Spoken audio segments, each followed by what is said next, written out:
lo que vamos a ver de hoy en 2 meses es una interpretación religiosa de todos los vestigios que hemos podido encontrar y que permiten eh, dar un sentido de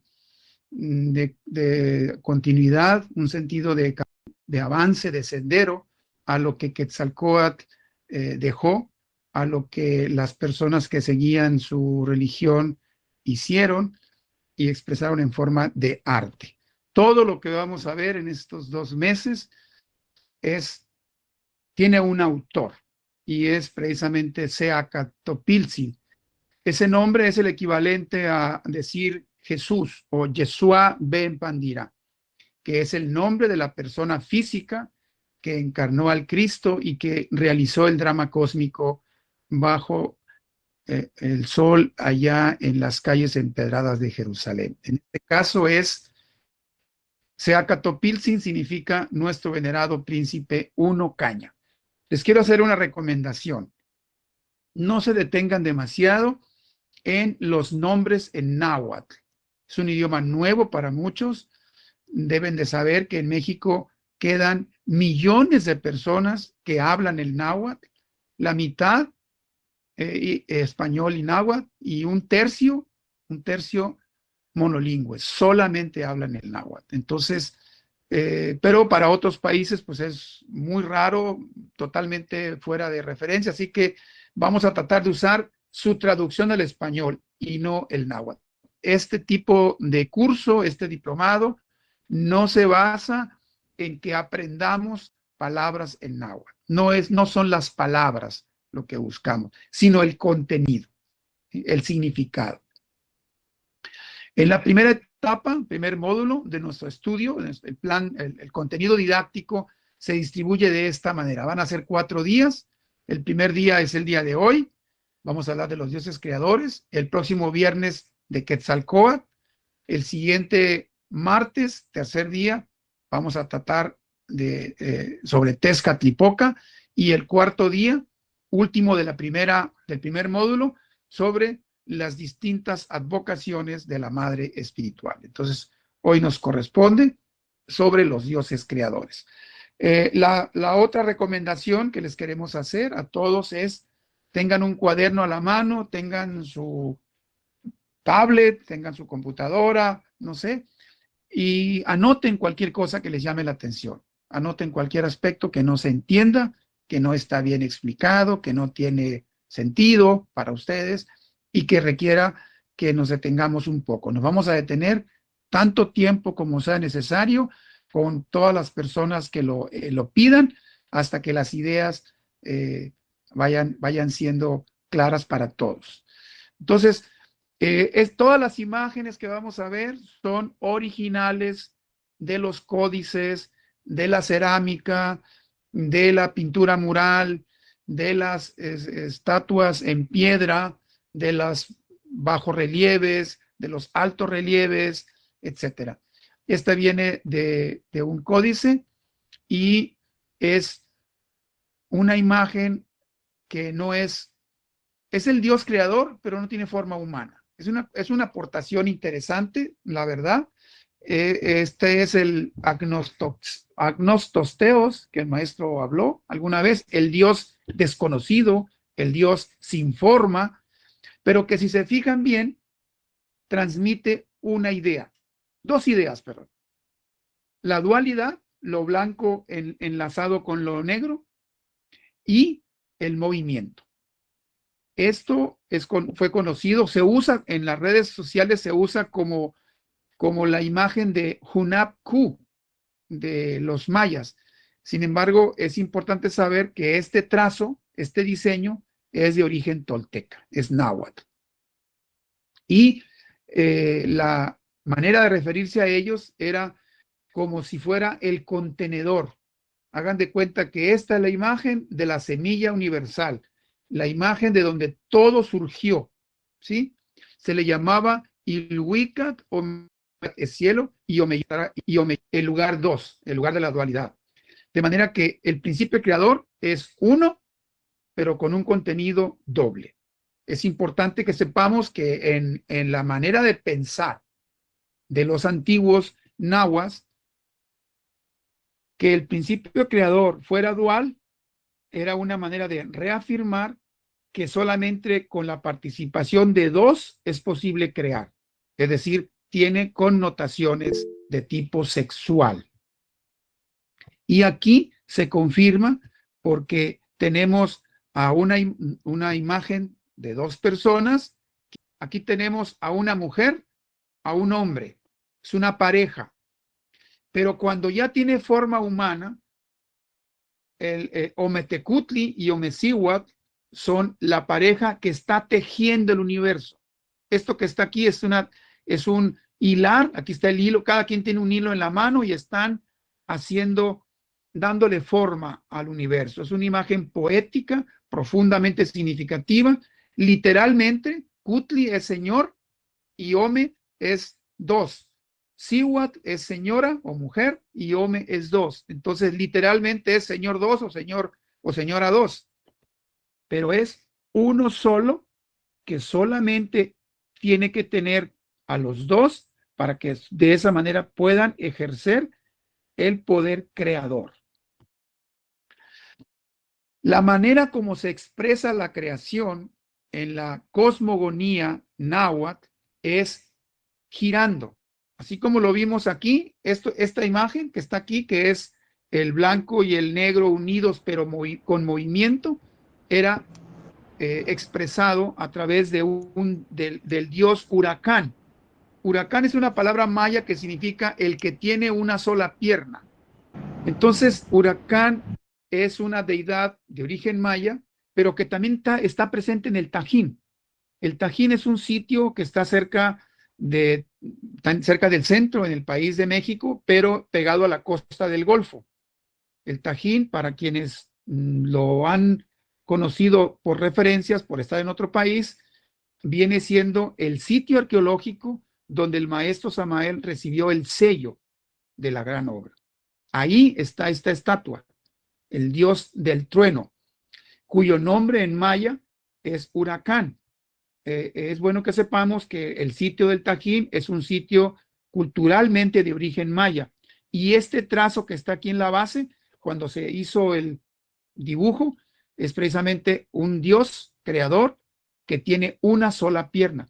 Por eso es que esta es la única representación que ha sobrevivido de Huracán.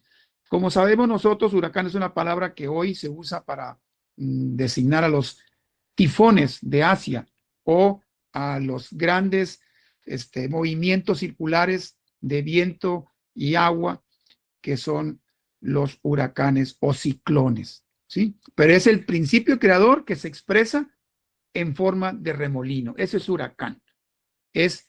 El huracán es la expresión de la voluntad del creador. El creador comienza su labor precisamente haciendo el remolino creador. Después de la pareja creadora, que está señalada aquí arriba, después de Ometeot, el lugar sagrado, de donde todo origina, tenemos a la pareja creadora, y según la cosmovisión de origen náhuatl, de esta pareja creadora, ¿sí? Es que ocurre algo muy especial. Cuando el náhuatl se referían al universo, ¿sí? Que como sabemos está basado en la dualidad y en el dinamismo. Este concepto es bueno que lo conservemos, que lo anotemos. La naturaleza dual y la necesidad del movimiento o que el movimiento es la expresión de la creación. Lo anotemos. Es fundamental para la filosofía y la religión prehispánica. Bueno, el universo era conocido con el nombre de Momanca, es decir, era aquello que se extendió, esto que se expandió. Y ese concepto muy interesante es el que habla de que el universo no fue creado en el sentido de la nada, sino fue algo que salió, que se expandió, que surgió hacia la vastedad, de manera que la pareja creadora hace algo muy especial, que se expanda el universo. que surja a la creación con el huracán. Y ese concepto es interesante, por ejemplo, porque sabemos que en las más modernas teorías científicas, el universo se expande a partir de una gran explosión. Es un concepto interesante respecto a que existía una noción similar en la época prehispánica. Lo primero que surge, entonces, no es el ser humano, es el universo, y luego los dioses creadores. Es importante que sepamos que en la mitología náhuatl, en la manera como está la cosmovisión, quien organiza no son 7, según la tradición oriental, egipcia. Acá, quien organiza son 4. Y todo surge del rojo o enrojecido, del negro o ennegrecido, del blanco o emblanquecido, blanquisco, y del azul o humanizado, pero de origen divino. Entonces, tenemos los 4 colores de 4 dioses creadores que surgieron de la pareja original y que se distinguen por el color que hay entre ellos. Es importante que sepamos que lo más sintético, sencillo, lo más elemental posible de la creación, aunque se le llamaba con el nombre de Tezcatlipoca, no dejan de ser lo que nosotros conocemos por la tradición oriental como los 4 sustentadores del mundo. De manera que el rojo y el negro son el rojo, el que inicia todo, porque en la creación universal ellos ponían que el primer Dios, el más antiguo de todos, lo primero que surgió en el huracán es el fuego. Por eso es que Huehueteotl es el Dios viejo, el Dios muy, muy viejo, el más viejo de todos. Algo así como si el fuego fuera la materia con la que se creó todo. Y eso coincide con las explicaciones que tenemos nosotros en la Gnosis develada por el maestro Samael, donde explica que el universo es fuego condensado, que el fuego está latente en todas las formas, en todos los seres. En la mitología y cosmogonía náhuatl, el primero en surgir es el rojo, el fuego, conocido como Tlatauqui, ¿sí? Y el Tezcatlipoca negro es un concepto muy interesante, un poco más abstracto y que vamos a ahondar en el tercer día. Hoy nos limitaremos a decir que bajo la lógica, bajo la mentalidad prehispánica, que es muy elemental, muy natural, de acuerdo a la naturaleza, a lo que ocurre, podemos decir que el Tezcatlipoca negro, el que se llama en términos náhuatl el Yayauqui, ¿sí? Viene siendo lo que queda después de que se quema algo. ¿Qué es lo que queda? Las cenizas. ¿Qué es lo que queda? El residuo, lo negro. Entonces estamos hablando de los dos extremos. Luego vamos a ahondar en el asunto del contenido filosófico religioso de lo que es Tezcatlipoca. Y los otros dos, estos dos, el blanco y el azul, resulta que son estos dos. Estamos hablando ya de algo que está a nivel humano. El fuego y el negro, el rojo y el negro, devienen de la parte más alta. Son como los que determinan el destino y las características del mundo humano, de la tierra. Pero ya a nivel humano tenemos a Quetzalcóatl, literalmente serpiente emplumada, y a Titlacahuán, que es, traducida la palabra, es aquel del que todos somos esclavos. ¿Sí? Quetzalcóatl es bueno que entendamos, que lo consideremos. O sea, es útil considerar, pensar que Quetzalcóatl es emblema de sabiduría y Titlacahuán emblema de esclavitud. Que Quetzalcóatl es el ideal espiritual al que el ser humano aspira y Titlacahuán es lo que se opone a que ese ideal se logre. Este antagonismo, este enfrentamiento edad por edad, que vamos a analizar en futuras sesiones, tiene que ver con que el ser humano es concebido como alguien que está expulsado del paraíso y por lo tanto Quetzalcóatl es la representación de lo que va a lograr si regresa al paraíso y Titlacahuán de todas las condiciones que se le oponen a ese afán o a ese impulso por recuperar lo perdido. Entonces, también tenemos nosotros dentro de la cosmogonía, de arriba hacia abajo, la presencia de una deidad muy especial llamada Mixcoatl, que significa serpiente de nube. Mixcoatl es sinónimo de la Vía Láctea. Se decía que el ser humano recibía su chispa de fuego en ese huracán, su chispa de fuego del cielo. ¿De qué parte? De la Vía Láctea, lo cual es una asombrosa coincidencia con las explicaciones de la doctrina gnóstica. Pero entre la Vía Láctea y la Tierra está una etapa muy especial, muy interesante, la del Sol. El Sol atrapa a esas chispas y las fija en la Tierra, las sostiene, les da cuerpo, la ilumina, las calienta, las impulsa. De manera que el Sol, Tonatiuh, con la palabra náhuatl, Tonatiuh, que significa el que se va moviendo y calentando, el que se mueve iluminando literalmente, es el ser espiritual, es el nivel del cielo que rige los destinos humanos. En todos los mitos, que también vamos a estudiar en el segundo módulo, vamos a ver el papel preponderante que tiene el sol en los destinos humanos. Dijéramos que cuando el ser humano logra realizarse a sí mismo, cuando logra alcanzar el estatus de Quetzalcóatl, es porque va hacia el sol. Dicho en términos cristianos, cuando Jesús logra, cuando el Cristo logra ascender al cielo, lo hace porque va a la casa del Padre.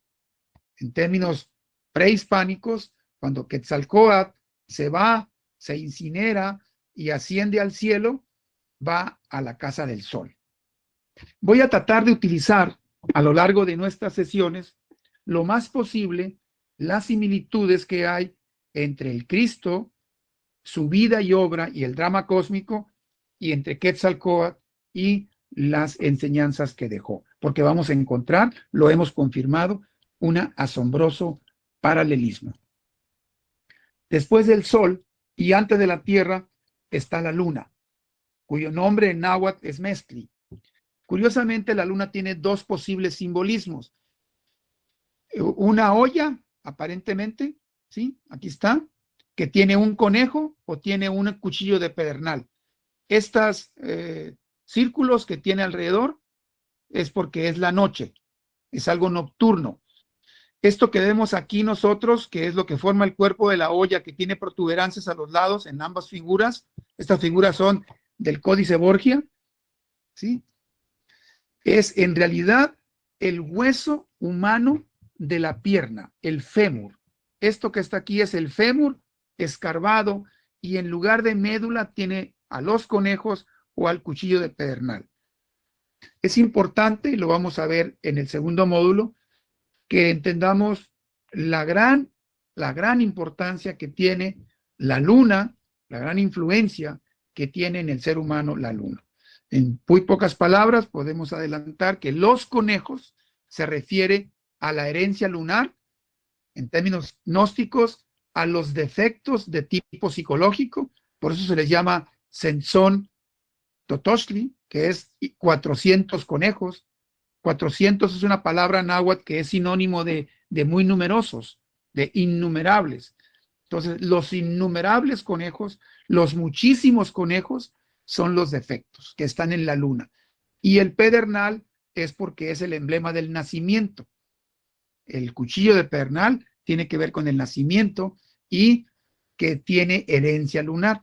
Recordemos que el cuchillo de pedernal, el pedernal en sí mismo, es una piedra volcánica con una característica muy especial.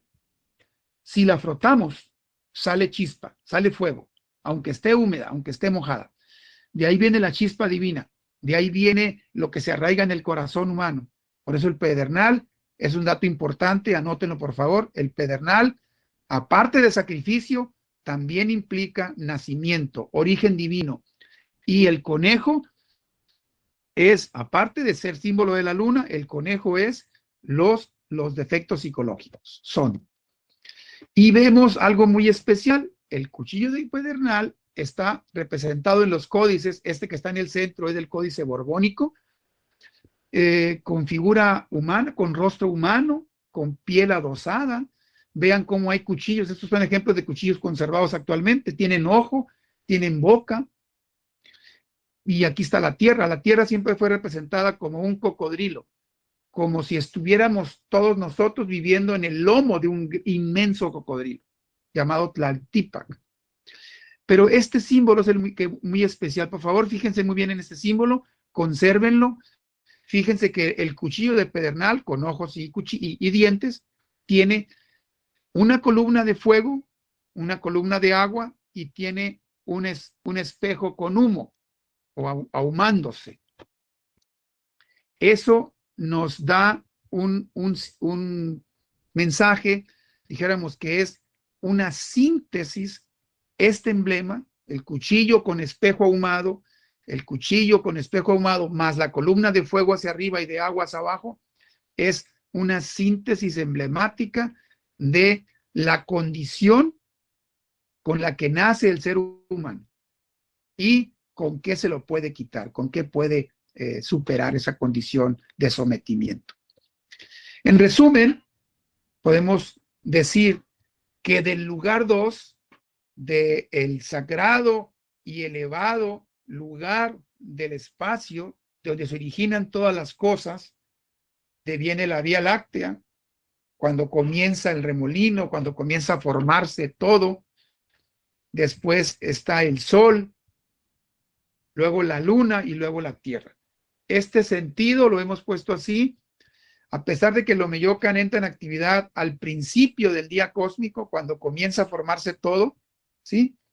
Después, cuando ya existe el ser humano, el ciclo va de la Vía Láctea hacia la Tierra, de la Tierra a la Vía Láctea, así, porque el Omeyocan solamente es un lugar accesible, dijéramos, es lo que corresponde al absoluto en términos de nuestra cosmogonía gnóstica.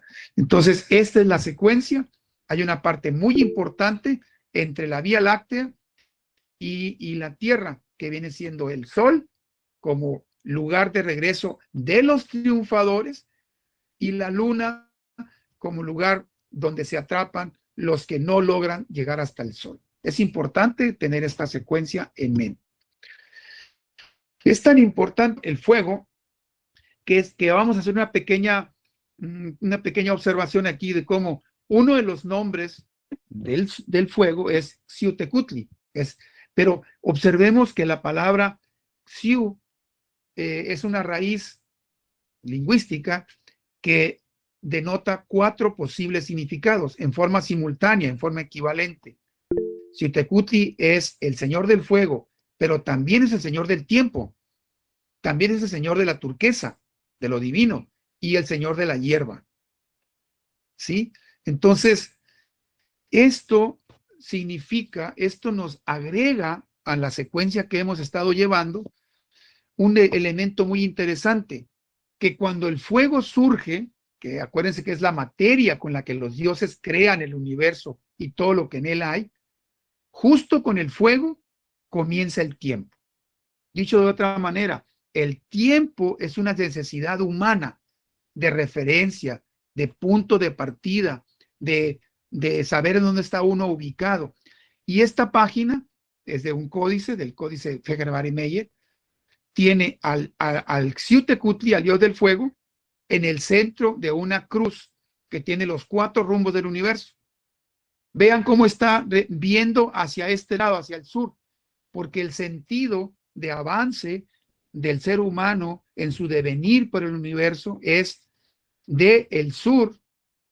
De ahí debe de moverse hacia el poniente, luego hacia el norte y hasta llegar al oriente. Dijéramos que lo hace en sentido opuesto a las manecillas del reloj. El sentido ese es el que tiene el camino hacia la plenitud humana. Se va hacia el lugar de los enemigos, se llega al lugar del refugio de la Madre Divina, se enfrenta uno a los enemigos, a la parte final para llegar a el esplendor, a la plenitud.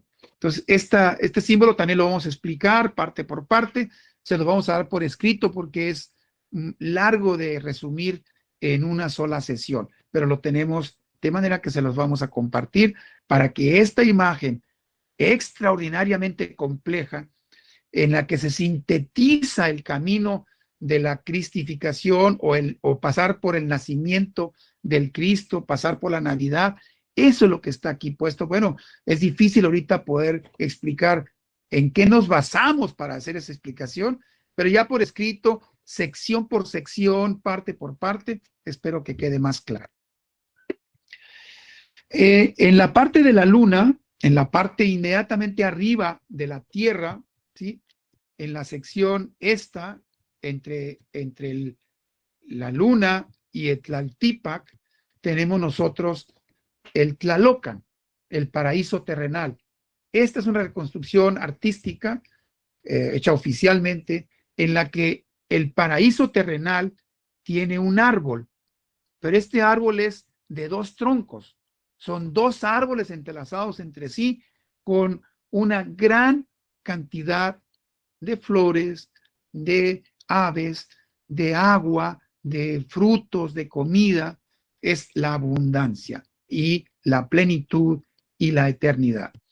Entonces, tenemos que saber, esta es la segunda temática de esta primera sesión, que el árbol sagrado es una temática constante, permanente. En todas las culturas de Mesoamérica siempre está el árbol sagrado.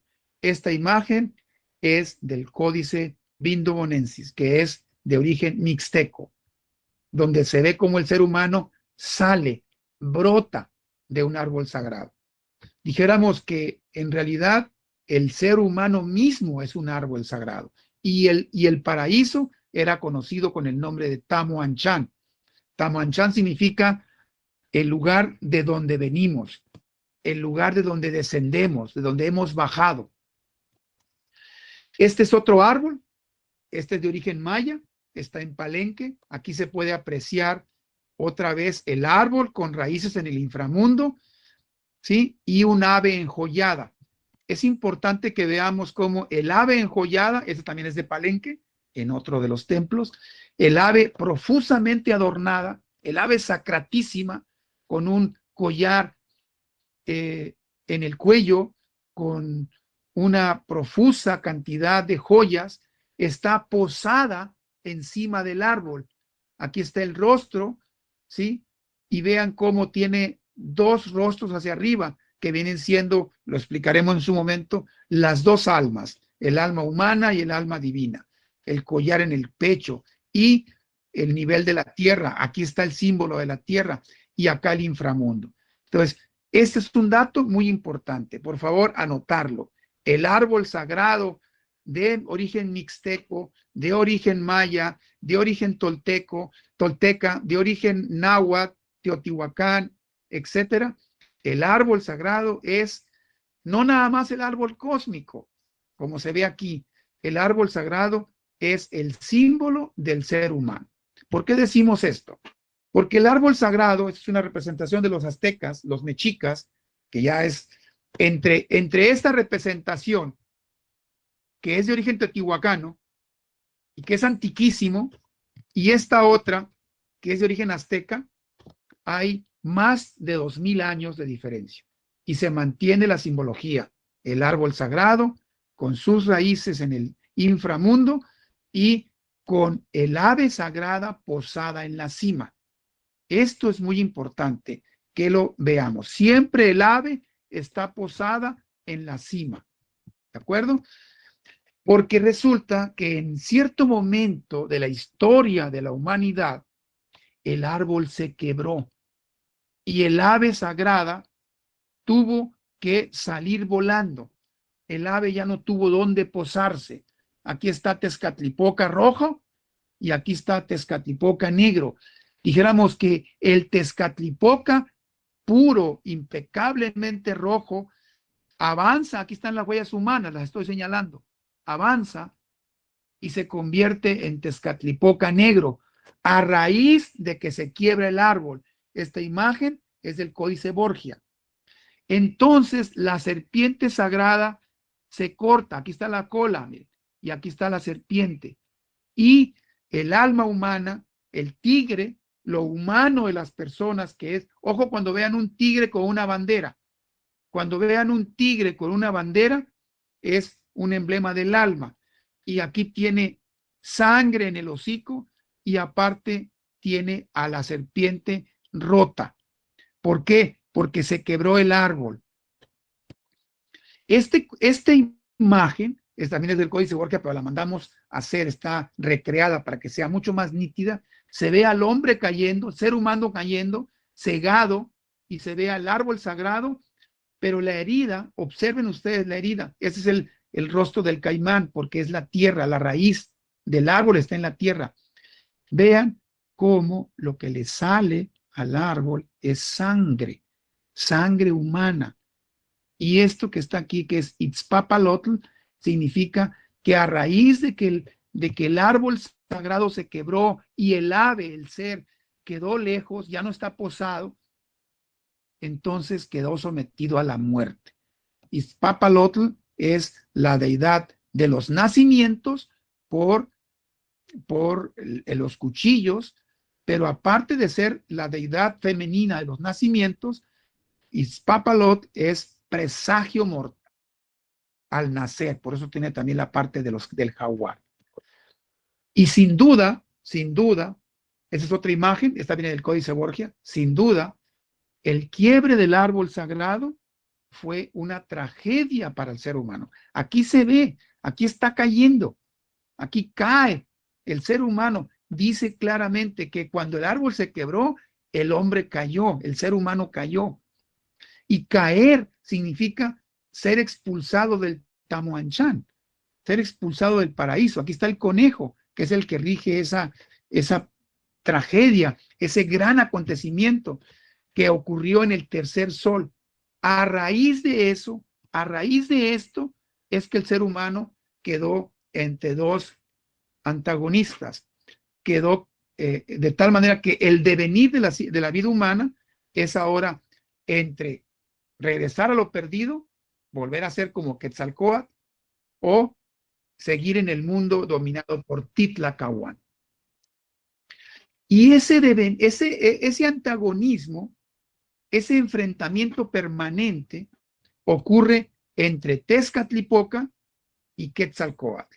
Aquí está en la figura o advocación de Ixtlitón, el negrito, y aquí está Quetzalcóatl, acompañado por la Madre Divina, Cihuacóatl, en su aspecto de Ilamatecutli, y todo lo que tiene que ver con Centeotl, que es el mercurio de la filosofía secreta, que es decir, la energía que reside en las gónadas. Así como el trigo representa a la energía creadora, la semilla creadora en el Asia, ahí es el arroz, en Europa el trigo, en Mesoamérica, lo mismo que se representó con el trigo, está representado por Centeotl. Entonces, la vida humana, cuando tiene sentido de el sendero de Quetzalcóatl, se le llama el Teotlashco, o sea, el campo del enfrentamiento divino, el campo de la lucha por trascender, en la que hay que saberse enfrentar junto con nuestra Madre Divina a los enemigos interiores que tenemos y que debemos de superar. Por eso es que el escenario de la vida es el Teotlashco. Déjenme decirles, para los que no conocen todos los lugares de México, que todos los centros arqueológicos, salvo muy contadas excepciones, todos tienen no uno, sino varios campos como este. El juego de pelota es el vestigio arqueológico más numeroso en todos los centros arqueológicos de Mesoamérica, por todos lados, de distintas formas.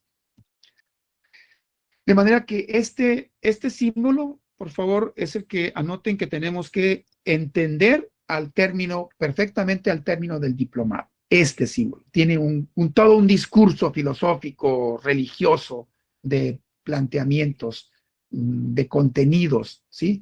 Lo que de momento es el 1 pedernal, aquí está el símbolo 1, aquí está la columna de agua, la columna de fuego, que esta debe haber sido azul, un azul verdoso, el ojo, los dientes y un espejo que tiene volutas de humo. Este representa la presencia de Tezcatlipoca desde el nacimiento. Y esto representa la guerra sagrada para poder trascender esa condición. Dicho en muy pocas palabras.